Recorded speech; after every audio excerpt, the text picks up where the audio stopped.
The smell of burning pitch reaches them before understanding does.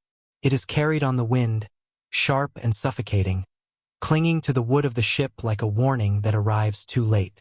The year is 1520, early October, in the waters off the Malabar coast of India. A large merchant vessel called the Mary drifts slowly toward home. On board are hundreds of Muslim pilgrims returning from the holiest journey of their lives.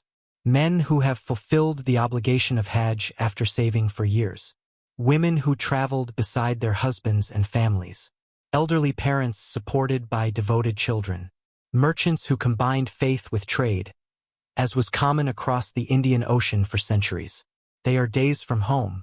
Some imagine the sound of familiar voices on the dock. Some rehearse stories of Mecca, of the Kaaba, of prayers whispered in places touched by prophets. None of them know they are about to disappear from history. Portuguese ships surround them without explanation. Their sails block the horizon. Armed men board with weapons drawn. No battle is fought. No resistance matters. Passengers are herded below deck. The hatches are sealed. Light disappears. Air grows thin. A woman named Fatima bint Abdullah stands pressed against the wooden hull in the darkness. She is a merchant's wife from Calicut. She has been married for decades. She has raised children, managed a household, lived a quiet life shaped by faith and family. She has just completed the Hajj. She believes she is returning home. Around her, bodies are packed together. She hears prayers in Arabic, cries in Malayalam, confused voices asking questions no one can answer. Above them, the sounds of cargo being removed echo like final footsteps leaving a grave. Then something wet splashes onto the deck overhead. Then again, the smell changes. Pitch, the tar used to seal ships, the substance that burns thick and black and merciless.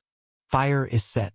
What follows is recorded not by survivors, because there are none, but by Portuguese chroniclers who watched and wrote with approval. The heat rises quickly. Smoke pours downward.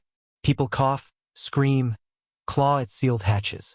Some manage to break through weak points in the wood, only to be cut down as they emerge. Others jump into the sea. Boats circle the ship to prevent escape. No one is allowed to live. For hours the ship burns. Screams fade. The fire continues.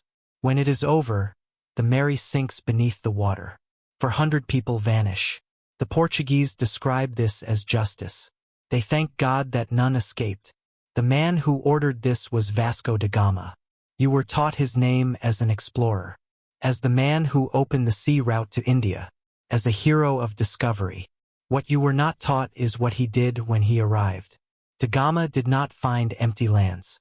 He found a sophisticated Indian Ocean world that had traded peacefully for centuries.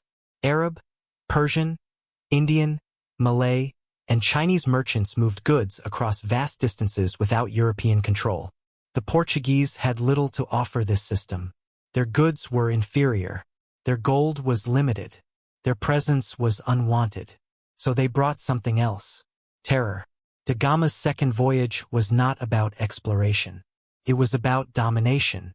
His orders were clear: punish resistance, destroy opposition, make examples.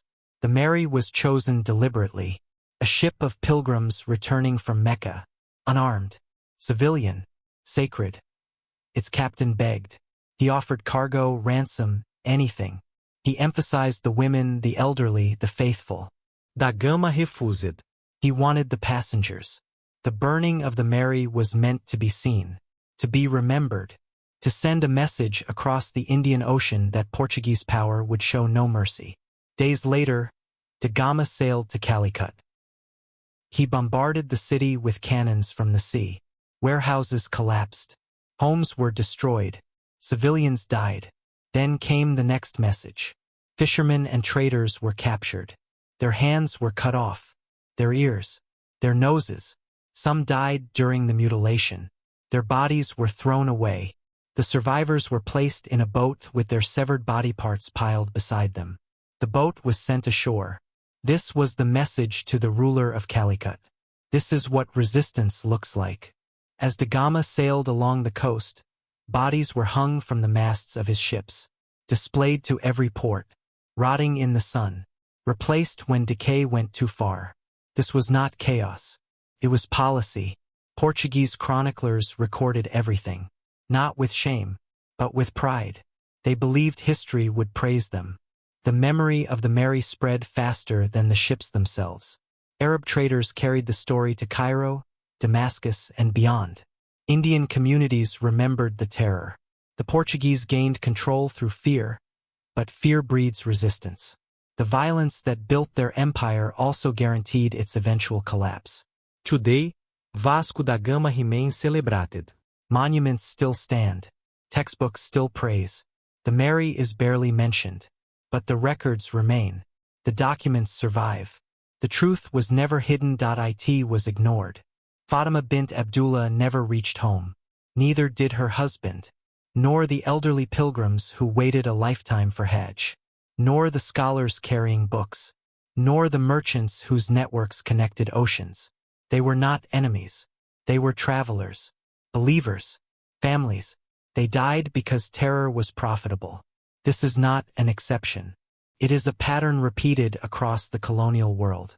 The age of discovery was also the age of fire, and the Mary burned so that Europe could call itself victorious. Remember them,